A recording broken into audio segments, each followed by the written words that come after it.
All right, let's dive right in and peek under the hood of modern AI into something called a neural network. It's the engine that powers just about everything these days, from your phone to self-driving cars. But how does a machine, well, think? Let's break it down. So it all really boils down to a question like this one. I mean, how on earth can a machine look at a bunch of different numbers, square footage, number of rooms, where it's located, and then make a really sophisticated judgment call like, is this house priced right? That feels like something only a person could do, right? Well, the secret isn't magic. Believe it or not, the answer is built on an idea we can all get our heads around. A recipe. Seriously, forget all the talk about a mysterious black box.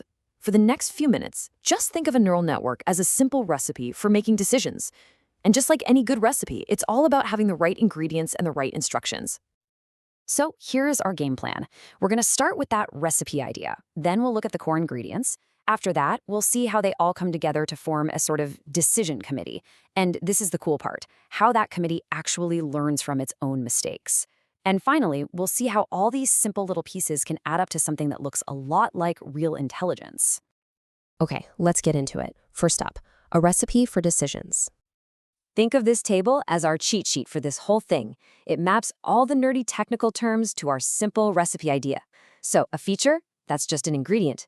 A weight tells us how important that ingredient is. The neuron is like the processor that mixes it all up. And the matrix, that's the cookbook that holds the whole recipe. Let's dig into each one. On to section 2, the core ingredients. Time to take this machine apart piece by piece. First, the feature. This is super simple. A feature is just a single ingredient. So if our recipe is for pricing a house, our features are the raw facts you can measure. The square footage, how many bedrooms it has, how far it is from downtown. That's it, just the basic facts. Now this next one, the weight, this is where things start to get really interesting. A weight is just a number, but its job is absolutely crucial.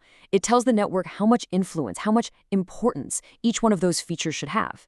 Is the size of the house more important than the number of bedrooms? The weight is what decides. And you can really see the power of these weights in action right here. On the one hand, a big positive weight on square footage tells the network, hey, the more space, the way more valuable this house is. But on the other hand, a negative weight for distance says the complete opposite. Listen, the farther this house is from the city, the less it's worth. They're in this constant tug of war, pushing and pulling the final decision. So what's doing all this pushing and pulling? That would be the neuron. It's the basic workhorse of the whole system. It just takes in all those features, multiplies them by their importance, by their weights, adds it all up, and then makes a simple decision. Is this signal strong enough to pass on to the next level? You can think of it like a tiny calculator at the very heart of the network. Okay, so we've got our parts. Now let's see how they actually work together in section 3, which I like to call the decision committee. A typical network basically has 3 stages. First, you've got the input layer. It's like a clerk. It doesn't think, it just collects the raw facts. The real magic, though, happens in the middle, in the hidden layers. These act like a team of specialized analysts. And finally, you have the output layer, which is like the CEO who takes all the reports from the analysts and makes that one final call. And this is how those analysts in the hidden layers totally transform the information. They don't just pass along the numbers. They actually create new, abstract ideas. So for example, analyst A might look at the raw inputs and conclude, okay, this gets an 8 out of 10 for size and quality. At the same time, analyst B is looking at the very same numbers and concluding, yeah, but it only gets a 3 out of 10 for location. They are literally creating meaning out of raw data. So what happens when you add more of these analysts, more neurons? Well, the picture becomes so much richer, so much more detailed. Now you could have one analyst that specializes in just basic utility, while another focuses on modern appeal. A third one might be calculating the investment risk, and a fourth is figuring out the family fit. Suddenly, the network isn't just seeing a house, it's understanding it from all these different angles at the same time. This is all great, but it begs a huge question. How does the network know which weights to use in the first place? And that brings us to the most incredible part of all. Section 4. Learning from mistakes. This is how the machine actually gets smarter. The learning process is actually a really simple 4-step loop. Guess, check, blame, and adjust. That's really it. First, the network makes a guess. Second, it calculates how wrong that guess was. That's called the loss. Third, it works its way backward to figure out which specific weights were most responsible for the mistake. And fourth, it tweaks those weights just a little bit to improve the next guess. And it does this over and over and over again, thousands, even millions of times. Let's make that real for a second.